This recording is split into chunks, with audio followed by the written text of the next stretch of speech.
Morning students.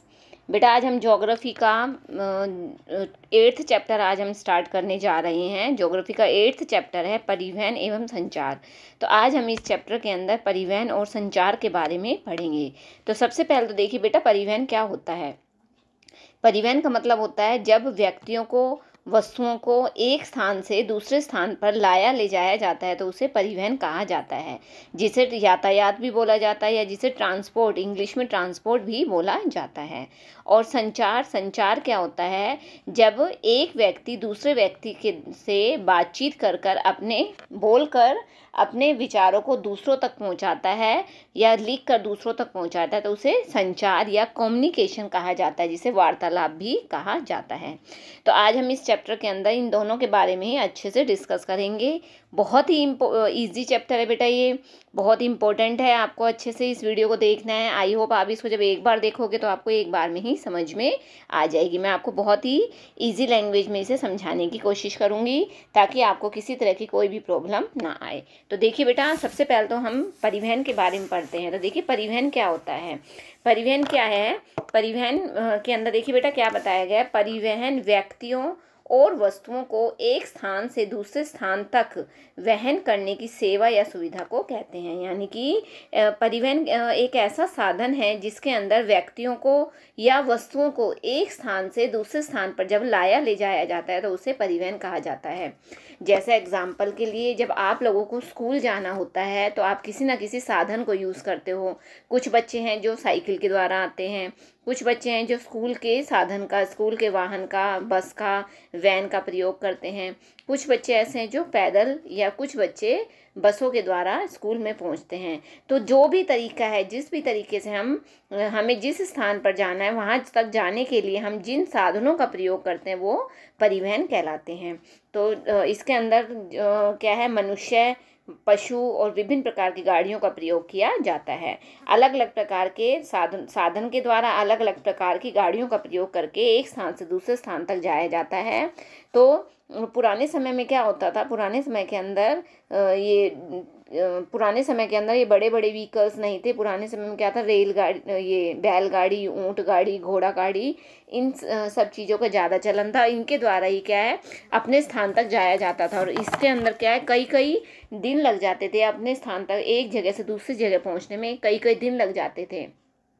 लेकिन आजकल क्या है, जैसे जैसे विज्ञान ने उन्नति कर ली है, आजकल सब कुछ बहुत आसान हो गया है। आज अब जो एरोप्लेन है, एरोप्लेन के द्वारा, ट्रेन के द्वारा आप लोग कुछ ही समय के अंदर, कुछ ही घंटों के अंदर आप लोग पूरे वर्ल्ड के अंदर, पूरे संसार के अंदर एक जगह से दूसरी जगह पर आसानी से पहुंच सकते हैं।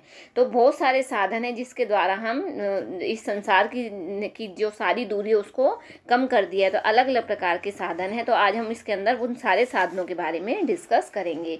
तो देखिए, जो परिवहन होते हैं वो अलग अलग प्रकार के इसके अंदर साधन बताए गए हैं। जैसे जो परिवहन होता है वह स्थल, जल और वायु तीनों में होता है। तो इसके अंदर सड़क और रेल मार्ग, जो स्थल परिवहन है उसके अंदर सड़क और रेल मार्ग आती है। जबकि नौ परिवहन और जलमार्ग क्या है, ये जलमार्ग के अंदर क्या क्या आते हैं, जैसे ये नाव वगैरह हैं, वो सारी चीज़ें आती है। वायु मार्ग के अंदर हवाई जहाज, हेलीकॉप्टर आते हैं। तो इसके अलावा एक चौथा है पाइपलाइन। पाइपलाइन के द्वारा जो पेट्रोल है, प्राकृतिक गैस है, या जो तरल अवस्था में कोई भी अयस्क है, खनिज है, तो उनको क्या है, एक स्थान से दूसरे स्थान पर पहुंचाया जाता है। तो वो पाइपलाइन, इसके अंदर एक नया जोड़ा गया है। पाइपलाइन के द्वारा भी क्या इन चीज़ों को एक जगह से दूसरी जगह पर पहुंचाया जा सकता है। आगे देखो बेटा, आगे अब हम, तो ये था परिवहन। अब एक देखिए, एक पॉइंट आ रहा है इसका ना, परिवहन जाल। तो देखिए परिवहन जाल क्या होता है, परिवहन जाल किसे कहा जाता है। तो देखो बेटा, परिवहन जाल क्या होता है, अनेक स्थान जिन्हें आप परस्पर मार्गों की श्रेणियों द्वारा जोड़ दिए जाने पर जिस प्रारूप का निर्माण होता है उसे परिवहन जाल कहते हैं। जब देखिए क्या होता है, अनेक स्थान, जब बहुत सारे स्थानों के ऊपर आपस में क्या है, अनेक मार्ग की श्रेणियां, यानी कि जैसे कोई वायु परिवहन है, जल परिवहन है, सड़क परिवहन है, तो उसके अंदर क्या है, जैसे सड़कों का पूरा एक जाल होता है, एक ही सड़क के ऊपर से क्या है अलग अलग सड़कें उनके साथ जोड़ दी जाती हैं। तो वो क्या है, वहाँ पर पूरा एक प्रारूप, यानी कि एक जाले जैसा, जाले नुमा आकृति बन जाती है, जिसे क्या कहा जाता है, उसे ही परिवहन जाल का नाम दिया गया है। ओके, आगे देखिए। देखिए बेटा, अब यहाँ तक समझ में आ गया होगा। अब देखिए, अब हम नेक्स्ट टॉपिक करते हैं परिवहन की विधाएं देखिए क्या होता है, प्रकार, इसे टाइप्स भी कह सकते हैं आप। जो परिवहन की विधाएं हैं उसके अंदर परिवहन के टाइप्स भी आते हैं। तो देखिए टाइप्स के अंदर क्या क्या बताए गए हैं, जो परिवहन के टाइप्स हैं, तो विधाओं को क्या कहा गया है इसके अंदर, इससे टाइप भी बोल सकते हैं आप। तो इसके अंदर देखिए मेन कौन कौन सी हैं, स्थल, जल, वायु और पाइपलाइन। इन चारों के बारे में हम इस चैप्टर के अंदर डिस्कस करेंगे और ये चारों ही बहुत ही इम्पोर्टेंट हैं। तो जो स्थल परिवहन है वो सबसे ज़्यादा इम्पोर्टेंट है। तो देखिए जो स्थल परिवहन है उससे आप लोग कोई अपरिचित नहीं है। स्थल परिवहन जैसे स्थल परिवहन के अंदर रेल मार्ग और सड़क मार्ग ये दोनों ही आते हैं। तो जो धरती के ऊपर जितने भी साधन चलते हैं, जो रोड के ऊपर जितने भी साधन चलते हैं, इसके अंदर 2 व्हीलर्स भी हैं, 3 व्हीलर्स भी हैं, 4 व्हीलर्स भी हैं। आप अपने घर से जब बाहर निकलते हैं तो रोड के ऊपर जो भी साधन चल रहे हैं, जो भी व्हीकल्स चल रहे हैं, वो सभी किसके अंदर आते हैं, स्थल परिवहन के अंदर आते हैं।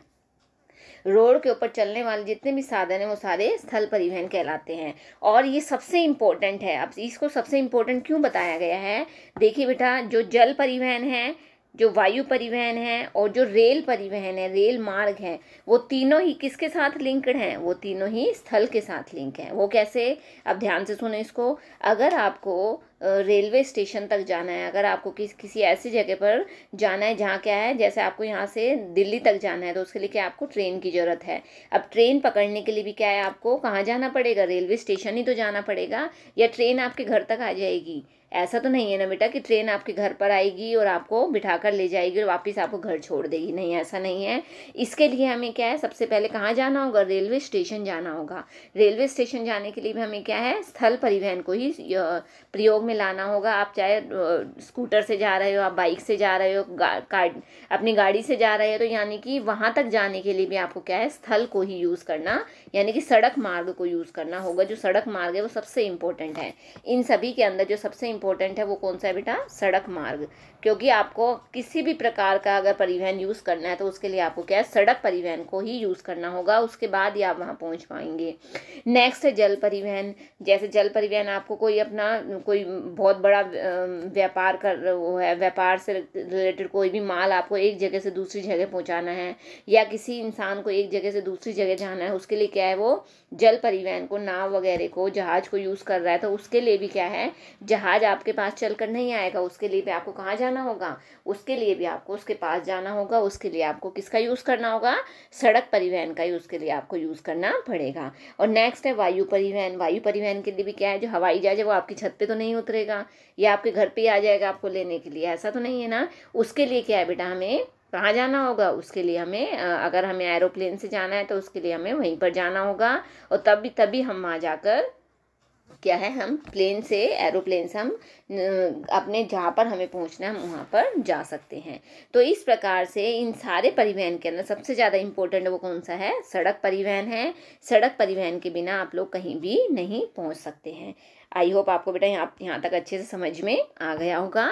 अब आगे देखिए बेटा, नेक्स्ट है, ये सारा मैंने आपको ओरली अच्छे से समझा दिया है। अब हमारा नेक्स्ट पॉइंट हमारा क्या आता है, अब नेक्स्ट पॉइंट हमारा आता है सड़क परिवहन। अब देखिए बेटा, हम इसके अंदर सड़क परिवहन के बारे में पढ़ते हैं।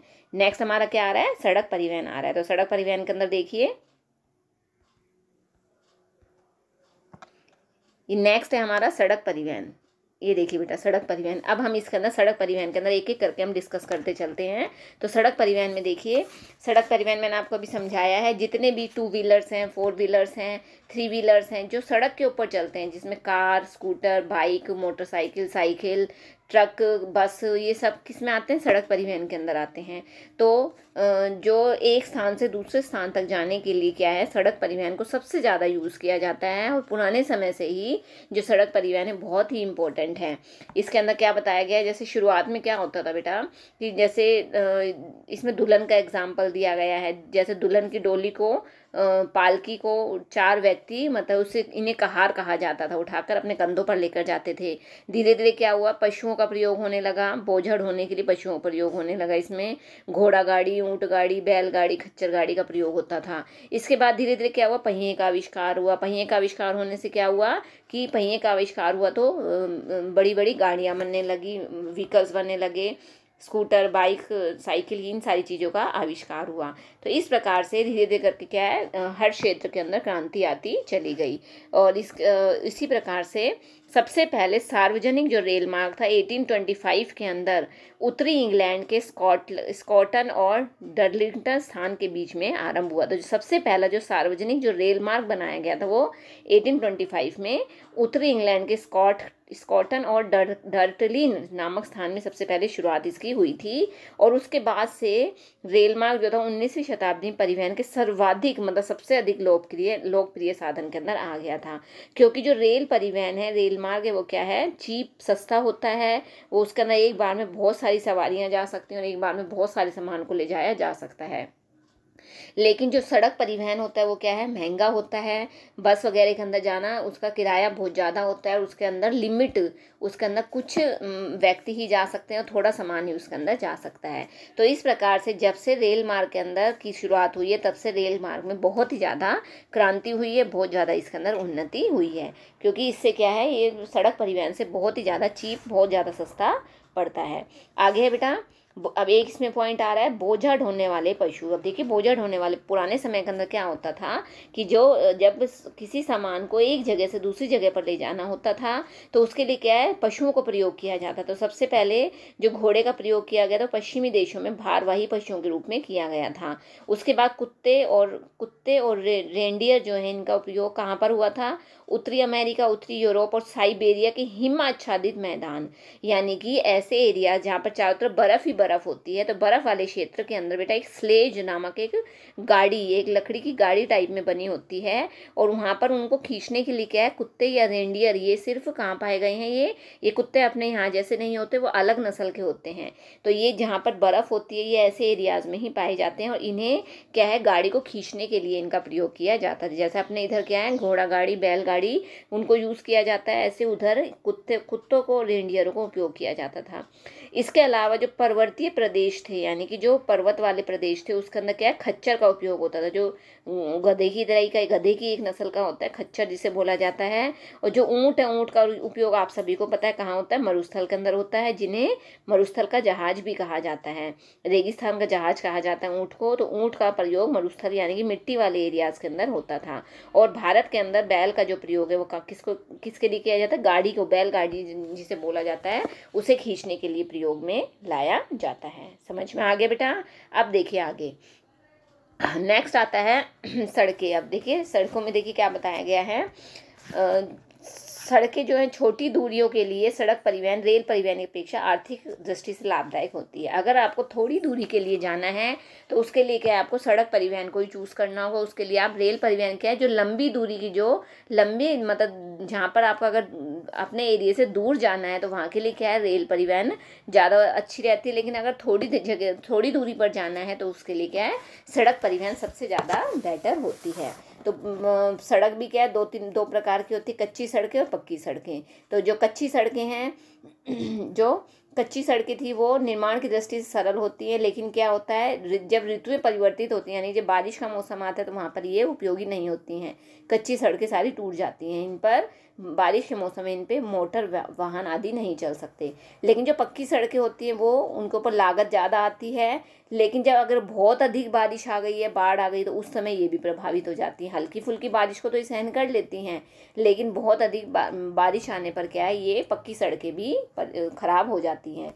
तो ये जो सड़कें, सड़क परिवहन है, वैसे तो बहुत इंपॉर्टेंट है, लेकिन इसके अंदर भी क्या है, इसका अगर इनको सही तरीके से इनकी जो इसके ऊपर जो खर्चा है, रख रखाव, अगर वो सही तरीके से किया जाए तो क्या है, सड़कों को अच्छी गुणवत्ता वाले मटेरियल लगाकर अगर सड़क तैयार की जाए तो वो काफ़ी लंबे समय तक उसके अंदर किसी भी प्रकार का कोई भी विकार नहीं आता है।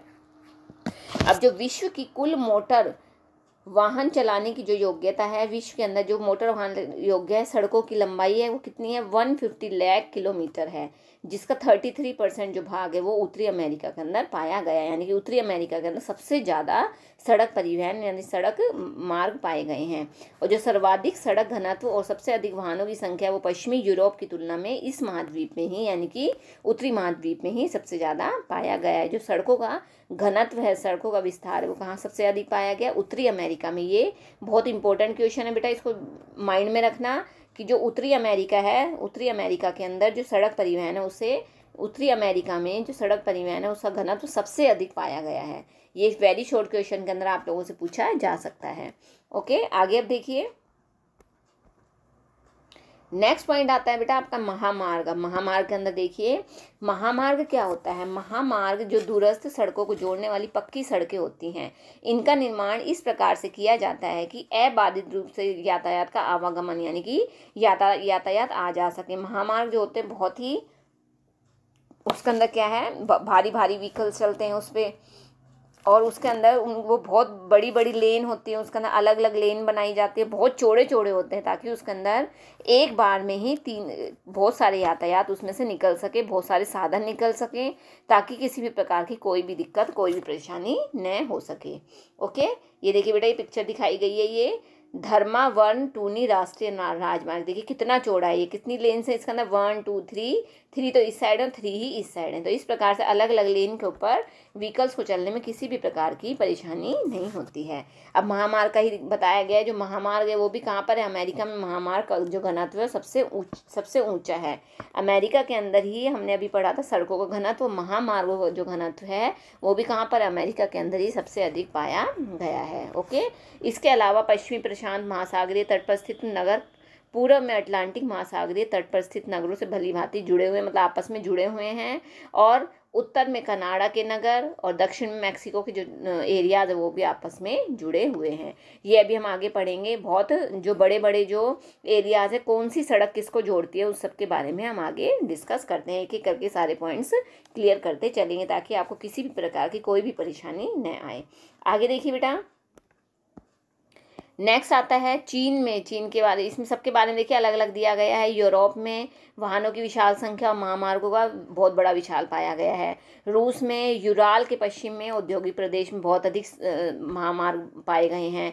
चीन में महामार्ग मुख्य नगरों को जोड़ते देश में क्रिस क्रॉस करते हैं। क्रिस क्रॉस देखिए बेटा क्या होता है, क्रिस क्रॉस के अंदर देखिए किस प्रकार से होता है। जो क्रिस क्रॉस होता है, क्रिस क्रॉस का मतलब जैसे देखिए एक महामार्ग ये जा रहा है, एक ये जा रहा है, तो इसके अंदर से यहाँ से क्या है, एक महामार्ग को इस तरीके से जोड़ दिया गया है।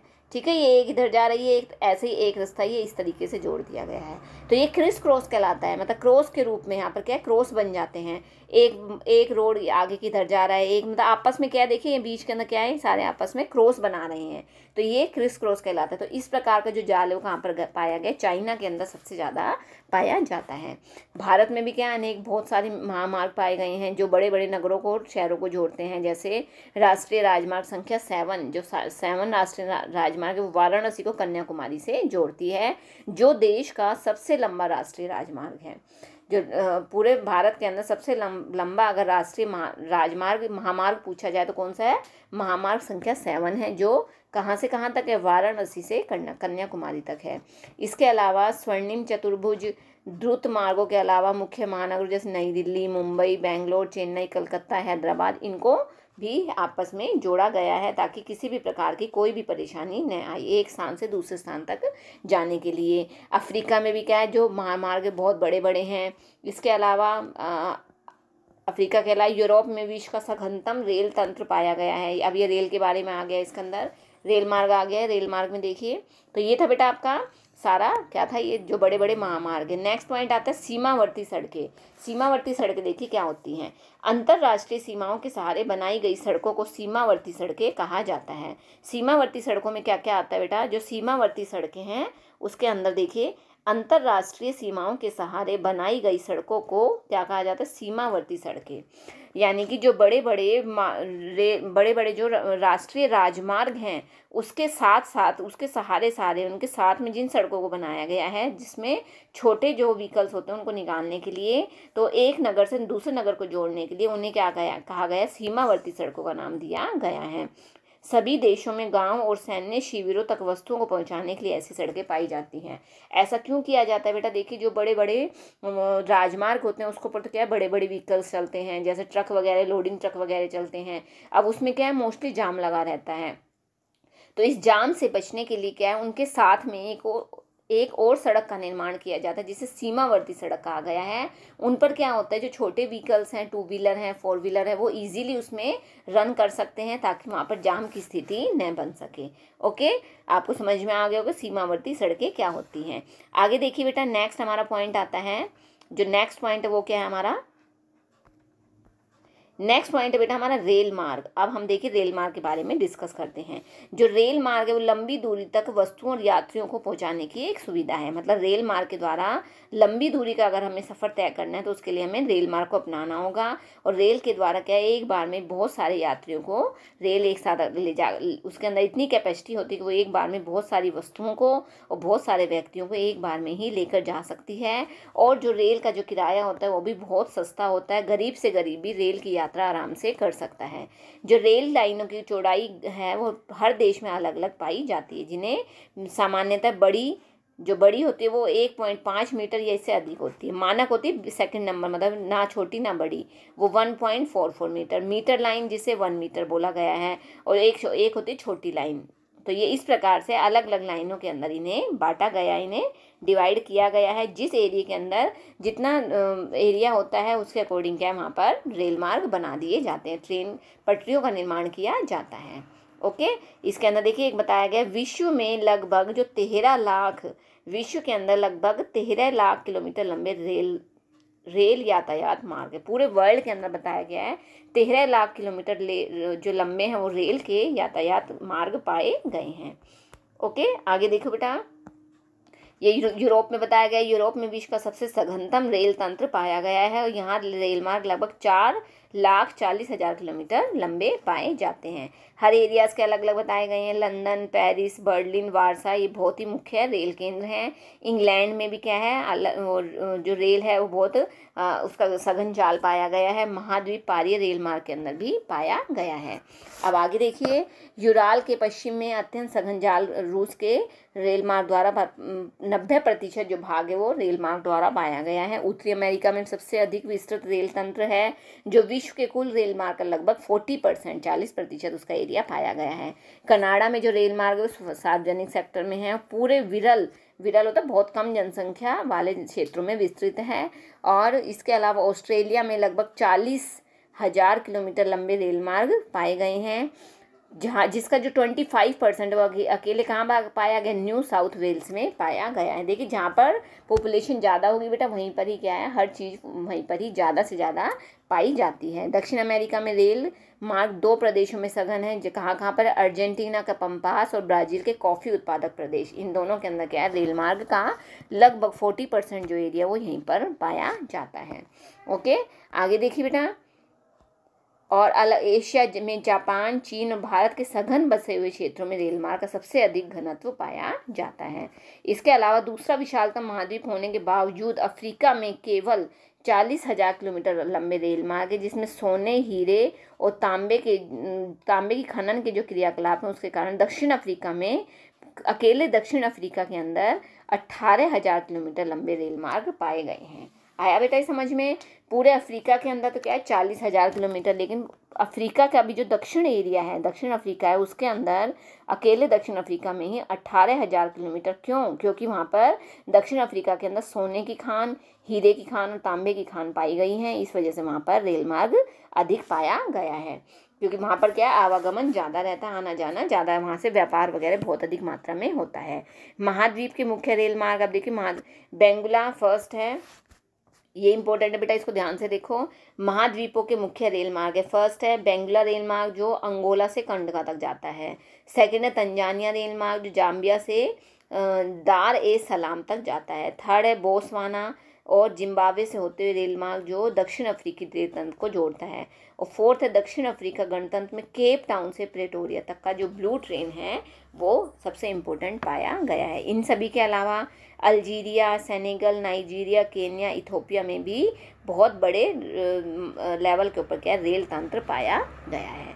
अब देखिए बेटा, जो इम्पोर्टेंट जो रेल मार्ग है हम उसके बारे में अब इसके अंदर डिस्कस करते हैं।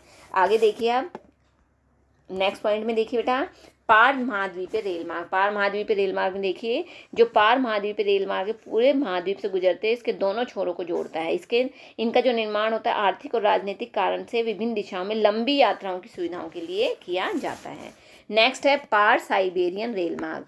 पार साइबेरियन रेल मार्ग के अंदर देखिए बेटा, यह रूस का सबसे प्रमुख रेल मार्ग है, जो पश्चिम में सेंट पीटर्सबर्ग से पूर्व में प्रशांत महासागर में स्थित व्लादिवोस्तोक तक को जोड़ता है। इसके बीच में बहुत सारे एरियाज आते हैं। अब देखो बेटा, मैं आपको डायग्राम के अंदर बता रही हूँ, डायग्राम के अकॉर्डिंग इस पॉइंट को देखिए, आपको डायग्राम से ये पॉइंट अच्छे से समझ में आएगा। ये देखिए बेटा, ये है आपका पार साइबेरियन रेल मार्ग। इसके अंदर देखिए जो पार साइबेरियन रेल मार्ग है, इसके अकॉर्डिंग देखिए इसमें क्या बताया गया है। तो देखो बेटा, इसके अंदर पार साइबेरियन रेल मार्ग के अकॉर्डिंग ये देखिए कहाँ से कहाँ तक है। ये यहाँ से स्टार्ट हो रहा है, देखिए सेंट पीटर्सबर्ग, ये देखिए ये वाला एरिया दिखाई दे रहा है सबको, ये वाला एरिया यहाँ से होते हुए देखिए ये अलग अलग एरिया से होता हुआ ये बहुत सारे एरिया उसको ज्वाइन करता हुआ चलता है। और ये यहाँ तक कहाँ तक आ रहा है, व्लादिवोस्तोक। ये देखिए यहाँ से लेके यहाँ तक ये पूरा फैला हुआ है, जिसे पार साइबेरियन रेल मार्ग कहा गया है।